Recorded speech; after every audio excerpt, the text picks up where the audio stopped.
नमस्कार, रुपालीज किचनमध्ये तुमचं खूप खूप स्वागत।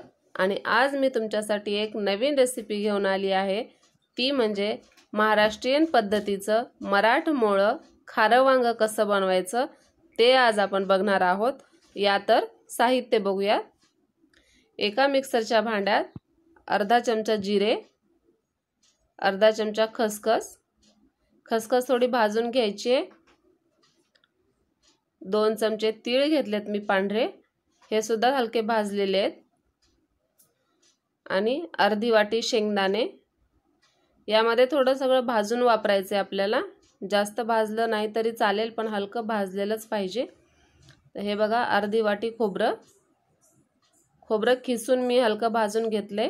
7 ते 8 लसणाच्या पाकळ्या, 7 ते 8 हिरवी मिरची आणि कोथिंबीर। आता हे छान असं मिक्सरवर वाटून घेऊया। हे बघा, मी मिक्सरवर हे वाटून घेतलेलं आहे। आणि यामध्ये आता मी चवीपुरतं मीठ घालते आणि थोडीशी हळद आणि हिंग, आणि हे छान मिक्स करून घ्यायचं आहे।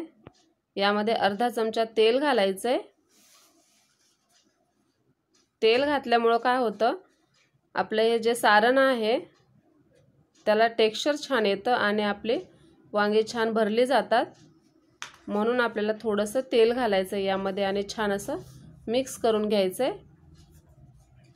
तर हे बघा, माझं मिश्रण हे तयार आहे।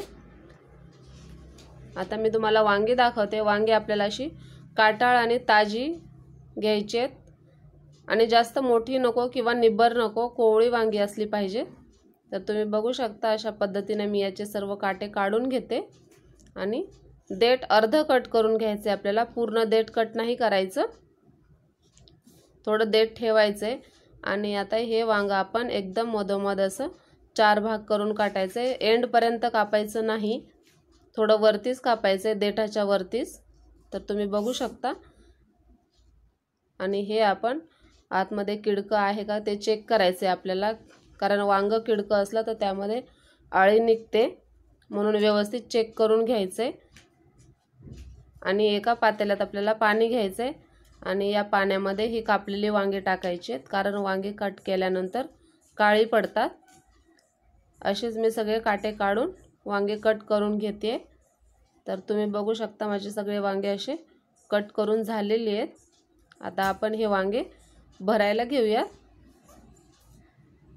तर तुम्ही बघू शकता, आता हे जे मिश्रण आहे आपलं, हे थोडं थोडं करून आपल्याला या वांग्यामध्ये भरून घ्यायचं आहे, अशा पद्धतीनं। तुम्ही बघू शकता, अशीच मी सर्व वांगी आता भरून घेते। हे बघा, मी आणखी एक दाखवते तुम्हाला भरून। 4ही कोपऱ्यात छान असं मिश्रण गेलं पाहिजे, अशा पद्धतीने वांगे छान भरून घ्या। आणि असे थोडेसे प्रेस करून घ्यायचेत। अशीच मी सर्व वांगी भरून घेतलेली आहेत। तर तुम्ही बघू शकता, आपल्या तेवढ्या मिश्रणामध्ये 12 ते 13 वांगी झालेली आहेत। आता आपण हे फ्राय करायला टाकूया। एक कढई ठेवली आहे मी गरम करायला, त्यामध्ये मी 1-1.5 चमचा तेल घालते। तर तुम्ही बघू शकता, तेल छान गरम झालं, मग यामध्ये घालायची थोडीशी मोहरी छान तडतडली, मग जातील थोडंसं हा मसाला। थोडासा मसाला आपण इथं ठेवला होता, तो या तेलामध्ये मी छान असा फ्राय करून घेते। तर हा थोडा लालसर झाला की आपण यामध्ये ही भरलेली वांगी घालणार आहोत। तर तुम्ही बघू शकता, अशा पद्धतीने मी हे सर्व वांगी या तेलामध्ये घालून घेते आणि छान असं फ्राय करून घ्यायचं आपण।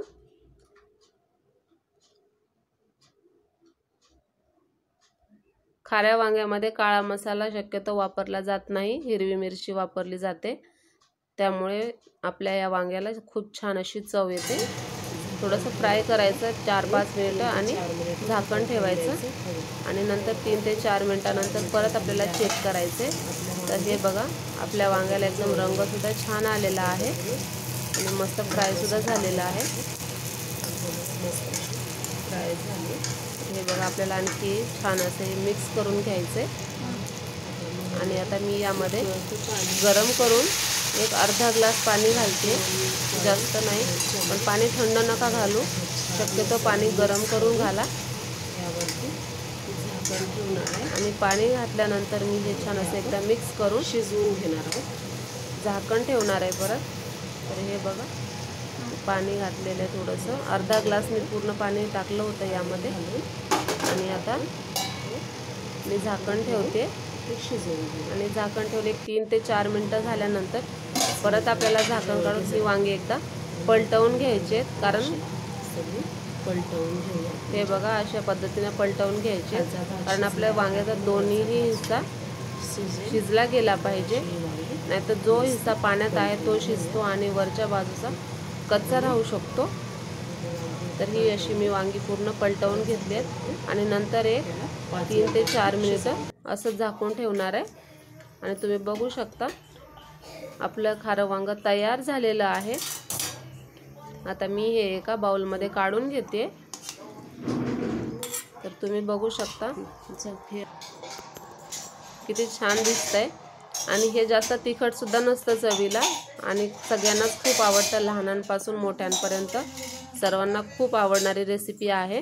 नक्की ट्राय करा, आणि आजची रेसिपी तुम्हाला कशी वाटली कमेंट करून नक्की सांगा। तोपर्यंत धन्यवाद।